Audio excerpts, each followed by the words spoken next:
Haluk'a teşekkür ediyoruz. İyi ki buraya girdi. Yoksa bizim burayı keşfetme şansımız yoktu hep beraber. Burada köpek ayak izleri var.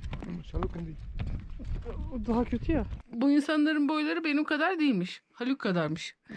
Ne alakası var? Senin isteğin yüzünden burada yasak işler yapıyorum. Burada senelerce insanlar yaşamışlar. 2 sene öncesine kadar buralarda insanlar yaşıyorlarmış.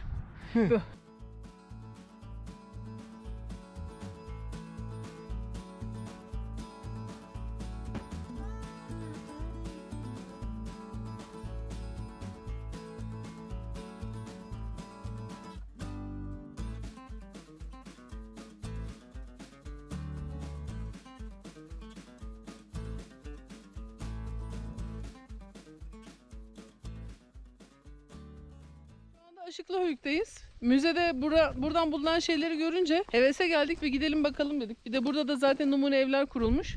Buranın Çatalhöyük'ten daha eski olduğu söyleniyor. Yani 9800 yıl öncesine dayanıyor. 25 nesil boyunca insanlar burada yaşamışlar. İlk başta oval çukurlarda yaşarlarken daha sonra kerpiç tek odalı evlere geçmişler. Ve aynı Çatalhöyük'teki gibi tavandan merdivenlerle giriş yapıyorlarmış. Çatalhöyük'ün tek özelliği buradan daha önce bulunduğu için daha ünlü olmuş. Aslında burası oradan daha eskiymiş. Şimdi yapılan numune evlere doğru gidiyoruz. Sherlock bizden önce gitti. Üstelik de öyle bir gittik yani bizi bile görmüyor. Çünkü biz onu görmüyoruz şu anda. Böyle yerlerde gerçekten yaşanabiliyor mu? Evler doğa şartlarına nasıl dayanıyor diye benzer evler yapmışlar. Çatalhöyük'te de burada da insanlar. Tabii ki şeyde de Boncukluhöyük'te de benzer şeyler vardı. Böylece gerçekten düşünülen teoriler doğru mu değil mi? Ortama, doğaya uyuyorlar mı, uymuyorlar mı kontrol ediyorlar. Aşılıhöyük projesi İstanbul Üniversitesi'nin bilimsel araştırma projesiymiş burası. Ama evlerin hepsinin kapısına kilit vurmuşlar niyeyse. Neolitik ev kopyası bu.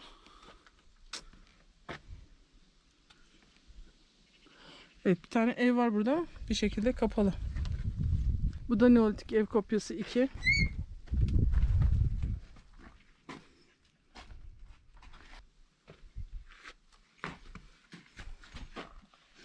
...10.000 yıl öncesine ait bir ev kopyası şu anda görüyoruz.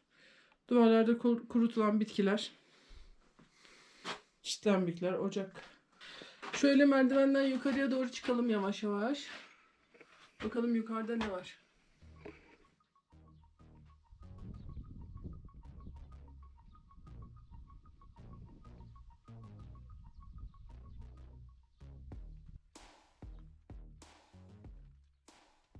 Dörtgen planlı kerpiç yapılar bunlar.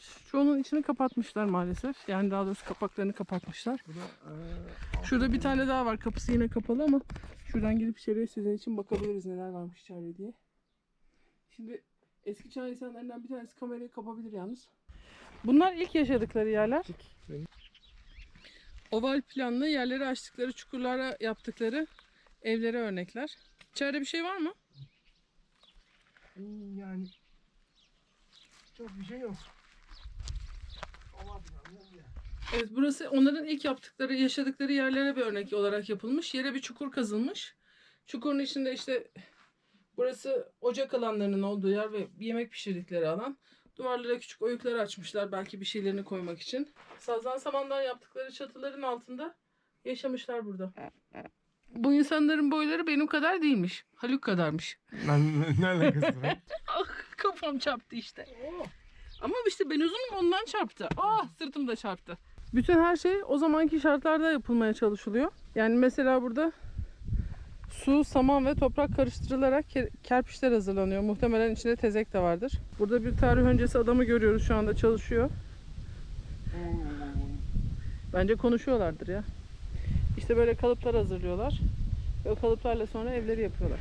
İşte Aşıklı'nın duvar kalıntıları. Görüldüğü gibi kapı izleri yok evlerde. Şurada bir tane var ama yıkık zaten. Birbirlerinin içine bile karşılıklı yerlerden giriyorlar. Burada da şehrin diğer evleri var. Ama bunların daha kazıları tamamlanmamış herhalde. Üstlerini örtmüşler. Şurada da aşağıda nehir var. Burada nehrin yanında bir tane daha yer varmış. Adı Musullu. Musullu'nun özelliği çevrede av hayvanlarını orada avlıyorlarmış. Av hayvan dediğim de yabani sığırlar. Sonra orada kesip orada paylaşıp derilerini de orada tabaklıyorlarmış. Çünkü nehirden su gelirken deri tabaklamak çok daha kolay bir sistem. Şu anda üzerinde gezdiğimiz yerlere doğru alttan evler gidiyor görüyorsunuz. Yerleri var, yolları var. Üstlerine merdiven yapmışlar. Burada köpek ayak izleri var. Şalok indi. O daha kötü ya. Sherlock yavaş.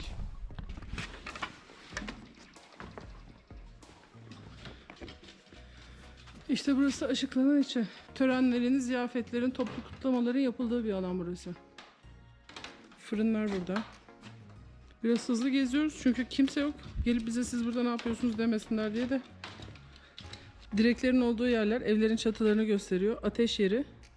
Şurada su kanalının dışarı çıktığı yerler var. Törenlerin yapıldığı, kutlamaların yapıldığı özel amaçlı bir yer olduğu düşünülüyormuş burası. Duvarlar görünüyor kenarda. Duvarların üzerine boyalar var. Bulunduğumuz yerin 10.000 sene önce insanlar tarafından kullanıldığını düşünüyorlar. 10.000 sene önce birileri burada yaşıyormuş. Hayvanlarını kesip törenler yapıp ateş yakıp yemek yiyorlarmış. Fırınlarda yemek pişiriyorlarmış veya ölen insanları yakıp kül haline getiriyorlardı. Çünkü küller de bulunmuş. Haluk da bitkin ve mahzun bir şekilde 10.000 sene öncesine gitmiş, yavaş yavaş geri dönmeye çalışıyor. Bu onu çok yormuş. Bir kazı alanı da burada var ama ne olduğu yazılı değil burada. Duvarda katmanlar görünüyor. Bu höyüklerin hepsinin altında bir şeyler olduğu için burada da bir şeyler bulunmuş ama üstü örtülmüş kazılara sonra devam edilecek.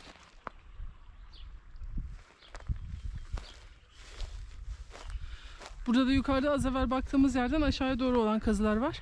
Yapıların katmanları ve sıva izleri bölüm bölüm görünebiliyor. Şurada karşıda yıllar içerisinde yapılan sıvaların katmanları görünüyor ve aynı şekilde burada da. Şurada bir tane yanık yer var. Belki orada yangın çıktı. Veya belki de oraya ocak koydular. Muhtemelen ocaktı çünkü dibinde demir şeyler var. Tabii ki bu katmanların içinde yavaş yavaş kazarlarken o dönemki insanların kullandıkları şeyler de var. Bakın mesela şurada bir tane kemiğe benzer bir şey görünüyor. Veya şurada. Haluk'un elindeki de bir kemik. Aldığımız yere bırakıyoruz. Çünkü tarihi aldığımız yere bırakmazsak sonra dönüp neyin nereden alındığını bulamıyorlar. O sene burada bir yangın olmuş. Her şey çökmüş. Gene yazdı. Arkeologlar da tarih yazıyorlar. Ben de tarihi yazmayı seviyorum. Bence o yanık işaretlerinin olduğu yerde o yıl yaşayan insanlarda bir yangın çıkmış ve üzerine tekrar ev yapılmış veya toprak yığılmış. Baksanıza. Şuradan başlayan böyle devam eden bir siyahlık var orada. Bu çocuk su istediği zaman her yerden bulabiliyor suyu. Şimdi tellerin arasından kendini zorlayarak o tarafa geçti. Gel buraya gel. Oradan nasıl geçeceksin buraya? Dur. Gel. Gel. Gel buraya. Gel. Gel çabuk.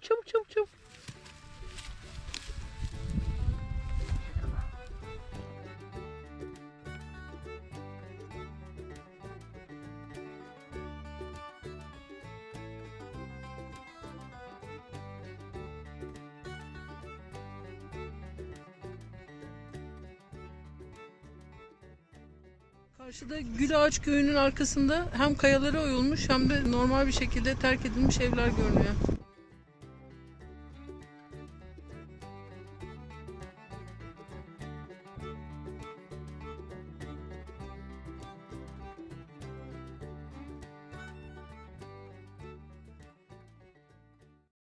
Girme bu yola. Diyorsun. Girmek mi istiyorsun? Hı hı. İyi istiyorsan gir o zaman.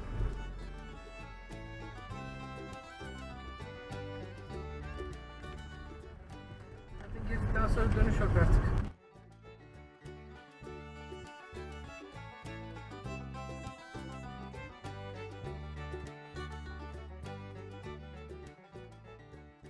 Şu anda Aşıklar Höyü'nün oradan Gülağaç'a doğru giderken bir yola saptık. Toprak yol böyle.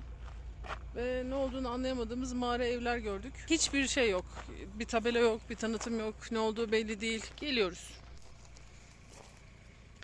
Yani buralarda bir hayat varmış. Duvarlara kazmışlar. İçeride odalar var. Gözler var. Yerler var. Mağaralara kadar, yukarılara kadar çıkan yerler de var zaten. Wow. Burada kocaman bir alan var. Burası belki bir kilise veya tören alanı falan gibi bir yerde.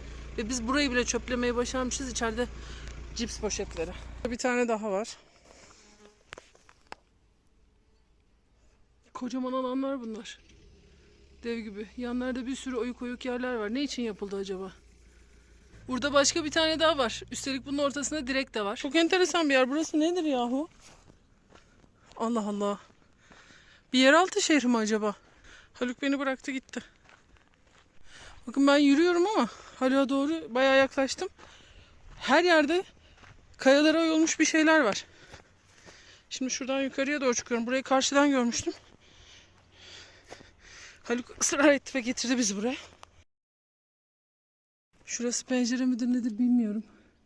Ama birilerinin alem yaptığı bir yer. Niye alem yapmak için burayı seçtiklerini de anlamadım.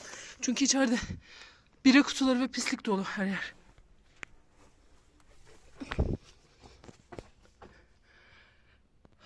Burada böyle bir ev var. Burada böyle bir yer var. Kocaman bir alan. Ne acaba burası?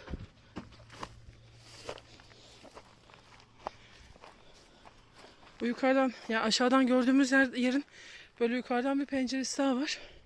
Şurada bir yer daha var. Oraya çıkmak istiyorum ama orası kilise galiba. Üstünde haç işareti gördüm. Yok, burası da küçük böyle bir yer. Deminkilerden daha küçük. Burada da turizme açılmamış bir antik kenti bulduk. Yani tabii başkaları bulmuş daha önce de. Biz sizinle birlikte bulduk. Büyük ihtimal normal Ürgüp Göreme bölgesine biraz uzak olduğu için burası 60-70 kilometre kadar. Burayı turizme açma gereği duymamışlar. Ama inanılmaz değişik şeyler var. Sadece biz ne olduklarını bilemiyoruz. Muhtemelen yakında buralarda da kazılar başlayıp turizme açılacaktır diye düşünüyorum. Bence Ürgüp'ün Göreme'nin o kalabalık tıklım tıkışık peri bacalarını gezmek yerine gelin buraları gezin. Sağlam, sakin sakin. Covid'de kimselere bulaşmadan rahat rahat dolaşarak böyle. Şu aralardan inmem lazım. Bir yerlere düşmeden, kırmadan bir yerimi umarım inebilirim. Bir şey olursa bunlar son sözleriydi derler en azından. O yüzden kayıt altına alıyorum. En enteresan olanı bu bulunmamış, bilinmeyen yerlere gelebilen insanlar sadece civardaki köylerden gelen insanlardır.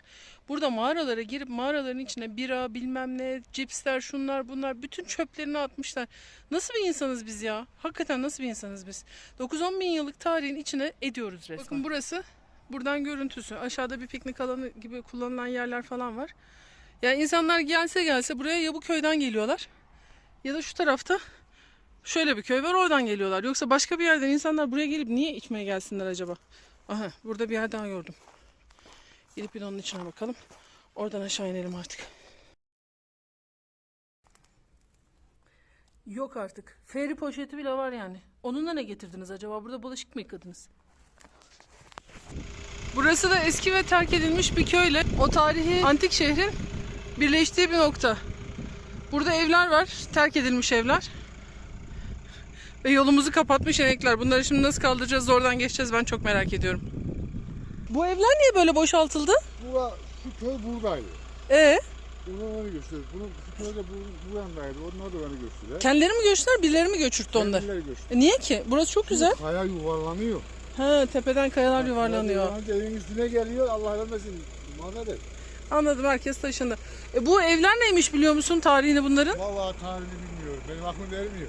Ay, keyfinizi bozduk ama biraz onların keyfini bozduk aslında. Bir şey yapmazlar değil mi? Ben yürüyorum aralarından ama.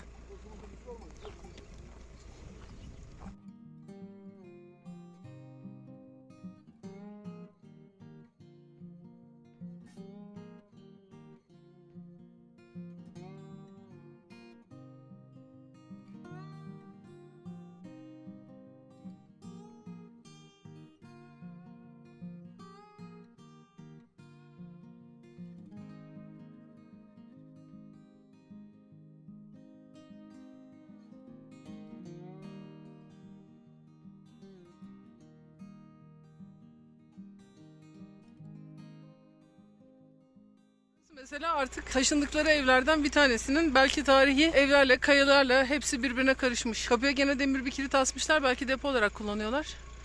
Kilise olma ihtimali yüksek bir alan burası. Buradan çıkınca köylüler buraları ağıl olarak kullanmışlar hayvanları için.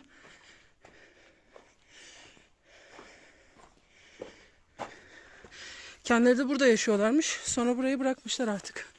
Üst katları da var. Ve yağmur başladı. Sanırım artık istemiyor olacak. Arkamda görüyorsunuz kocaman bir ev. Alt katını gezdik. Üst katına çıkamadım. Çıkmaya da cesaret edemedim aslında bakarsanız. Bir zaman öncesine kadar köy halkı burada yaşıyormuş. Sonra boşaltmışlar burayı. Haluk'a teşekkür ediyoruz. İyi ki buraya girdi. Yoksa bizim burayı keşfetme şansımız yoktu hep beraber. Teşekkür ederim.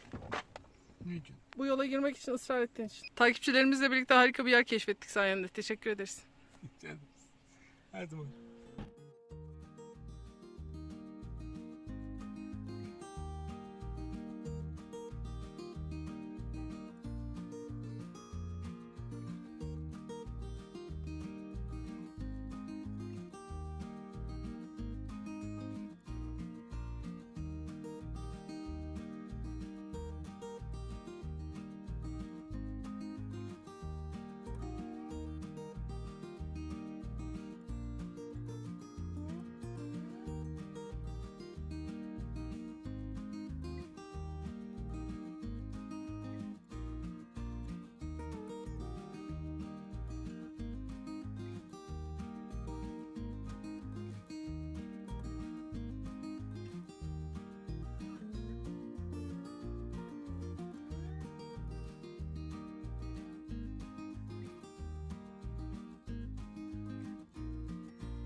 Nevşehir'de, Nevşehir Kalesi'nin önündeyiz. Nevşehir. Kayaşehir. Burada eskiden insanlar yaşıyorlarmış. İnsanları tasfiye etmişler. İzmir'deki Kadife Kale gibi. Aynen öyle. Oradaki Kadife Kale gibi burayı komple boşaltmışlar. Şehrin dışına TOKİ'nin yaptığı yerler var. Oraya yönlendirmişler. Ve burayı tamamen restore etmişler. Kale şu anda ziyaret edilebilir. Temiz bir şekilde duruyor. Biz de çıkıyoruz. Tabii gene tırmanıyoruz. Güneşin işine tırmansın. Nevşehirli olarak Roma Ticaret Yolu'nun ve Bağdat İpek Yolu'nun üzerinde bir durak noktası olması nedeniyle yıllarca zaten çok önemliymiş ve o yüzden de böyle bir kale yapılmış buraya. Nevşehirli Sadrazam Damat İbrahim Paşa tarafından, o zamanlar adı farklıymış. Muşkara. Muşkara'ymış adı ve adı Yenişehir anlamına gelen Nevşehir olarak değiştirilmiş. O dönemde buraya imaretler, camiler, kervansaraylar, bir sürü şey yapılmış. Kalede o zamanlarda onarılmış ve daha sonra günümüze geldiğinde de burası etrafındaki yerler boşaltılarak temizlenmiş ve eski haline getirilmiş. Hadi girelim içeriye. Zaten Sherlock girdi bile. Bizi bekliyor orada.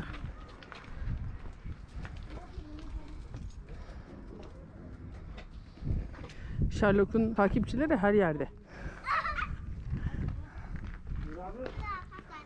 Onu herkes seviyor.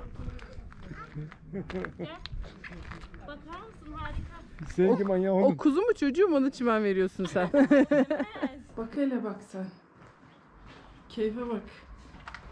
Oo evet, maçlar da ne güzel seyredilir burada. Bakın. Şurada bir tane cami var. Hemen yanında bir tane daha cami var. Hemen yanında bir tane daha cami var. Şurada bir tane daha cami var. Önünde bir tane daha cami var. Onun önünde ileride bir tane daha, burada bir tane daha. Nedir bu ya? Ha pardon, bir tane de şurada arada varmış.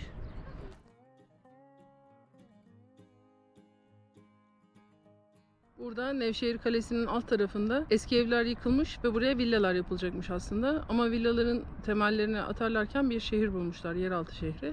Ve villaların imarı iptal edilmiş neyse ki. Ve burası Kayaşehir olarak tescillenmiş ve kazılar devam ediyormuş. Şu anda kalenin dibinde Kayaşehir'deyiz.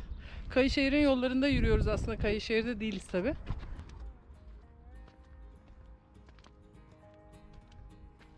Önce ilkel çağ insanların yaşadığı, sonra Romalılardan kaçan Hristiyanların yaşadığı, sonra da normalde bizimkilerin yaşadıkları yerler. 6. yüzyılda kaya oymalarla başlayan yolculuk burada. 13. yüzyıl zamanı Bizans tarihiyle kiliselerin yapılmasıyla devam ediyor. Burada çok büyük bir yeraltı şehri olduğu düşünülüyormuş. Şu anda 312 tane oda açığa çıkarılmış. Odaların ve galerilerin birbirlerine uzun koridorlarla bağlı olduğu düşünülüyormuş şu anda. Ama hepsi tabii ki açılamamış. Hepsi açıldığı zaman belki de diğerlerinden çok daha büyük bir yeraltı şehri ortaya çıkacak burada. Buradaki yeraltı şehrinin çok katlı olduğu bakın buradan da belli oluyor. Şurada bir kat var. Şurada bir kat var. Altında bir kat var. Şu alan var. Burası var. Ve şuradan da tekrar aşağı doğru inen bir yol var. Kimileri daha aşağı şehrin hizasına kadar kaç kat daha iniyordur aşağıya. Ne yaptın? Güçlü fotoğraf çektim ama bilmiyorum. Senin isteğin yüzünden burada yasak işler yapıyorum. Buraya normalde girilmiyor. Ama o resmi okumak için akşama kadar burada durmaya niyetliydi. Ben de dedim gideyim çekeyim bari. Seni belgeledim oraya girdiğini. Evet, beni şikayet edebilirsin. Ve işte daha da aşağılara, en aşağılara, daha da aşağılara inen yollar. Burada senelerce insanlar yaşamışlar. Bunları söylerken ben Bizans zamanından, Roma zamanından falan bahsetmiyorum. Şu zamandan bahsediyorum. 2 sene öncesine kadar buralarda insanlar yaşıyorlarmış. Ya, evet. Ve boşaltmışlar, evleri tahliye etmişler, bunları açmışlar. Son dönemlerde iş atölyesi olarak kullanıldığı düşünülen bu mekan erzak depoları, hayvan bağlama işleri, havalandırma bacaları ile kimi zaman hayvan ağlı olarak, kimi zaman depo veya kiler olarak kullanılmıştır. Alt katında ise yaşam odaları olarak kullanılan bazı bölümler vardır. Hadi girip bakalım.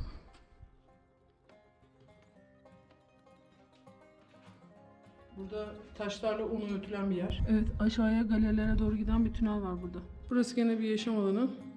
Güzel düzenlenmiş, güzel hazırlanmış. Demek ki biz bir 4-5 sene sonra gelirsek çok güzel bir alan göreceğiz burada.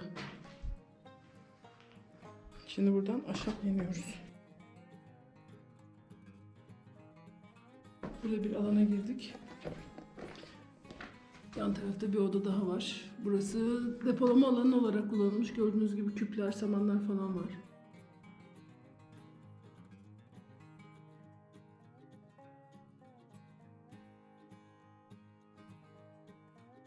Evet, buradan aşağıya giden bir galeri var. Sepetle yolu kapatmışlar şu anda. İnsanlar birbirleriyle bağlantı kuruyorlarmış. O kadar yol dolaşmak yerine şuradan eğilip komşu bana bir tane soğan versene diyorlarmış. O da bir dakika benim bey yukarıdan atacak şimdi. Atınca getirir sana veririm diyormuş. Çünkü yukarılarda delikler var. O deliklerden geliyor yiyecekler. Bak şimdi orayı kapatmışlar ama orada bir tane delik var. Kocası oradan soğanları çuvalla atıyor. O da komşulara dağıtıyor. Bak nasıl çıkıyor beni beklemeden. Bak. Çıkarken böyle tazı gibi çıkıyor fıt fıt. İnerken güneş beni beklesene.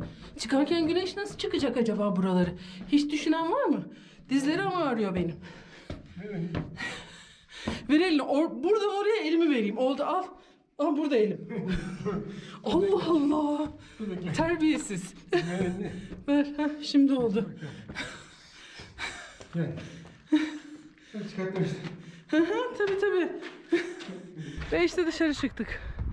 Muhtemelen Derinkuyu gibi, Kaymaklı gibi ve daha bulunamayan niceleri gibi pek çok yeraltı şehriyle bağlantısı olan bir yeraltı şehri var burada. Şu anda gireceğimiz yerde tandırlar, ocaklar, fırınlar. Ancak yapılır da şırahaneler. Nereden yapılır? Şıra üzümden yapılır, tamam. Üzümü azıcık bekletirsen ne olur? Fermente üzüm suyu olur. Tamam. Bezirhanelerin olduğu yerlermiş. Burada bir de aynı zamanda Kaya Mescidi varmış. Ama daha onarım yapılmadığı için Kaya Mescidi açılmamış. Hadi bakalım gidiyoruz şimdi.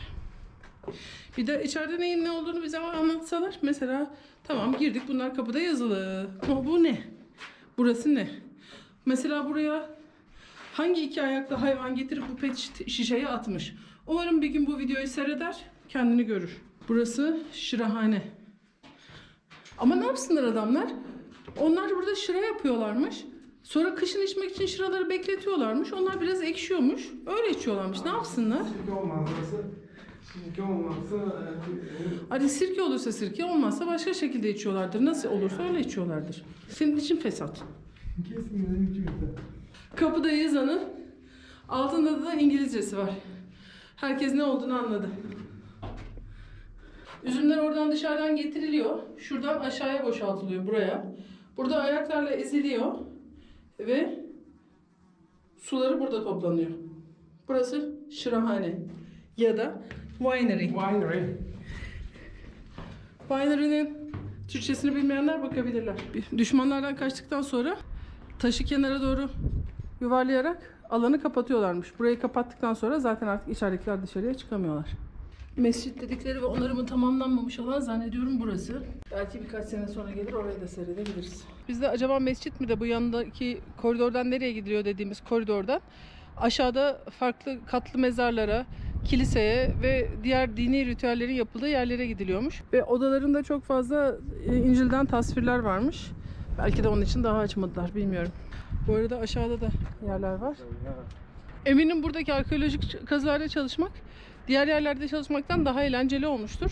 Çünkü diğer yerlerde yapılan çalışmalarda senelerce böyle milim milim kazılar yapıyor. Ama burası bir kurtarma kazısı olduğu için 2 sene içinde bu hale getirilmiş. Zaten buralar zamanında talan edilmiş. İnsanlar oturmuş burada. Tesadüfen bir şeyler çıkarttılarsa hakikaten tesadüf olmuştur yani.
Yok artık burada da uyunur mu diyeceğiniz bir yerde uyuduk bu gece.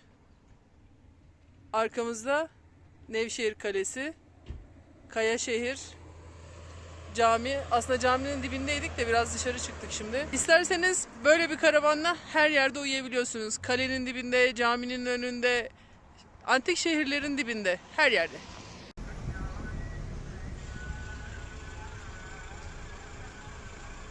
Burası Meryem Ana Kilisesi. Henüz restorasyonda. Sanırım Nevşehir'e birkaç sene sonra daha gelmek gerekiyor. Burada başka bir kilise var. O da inşaatta.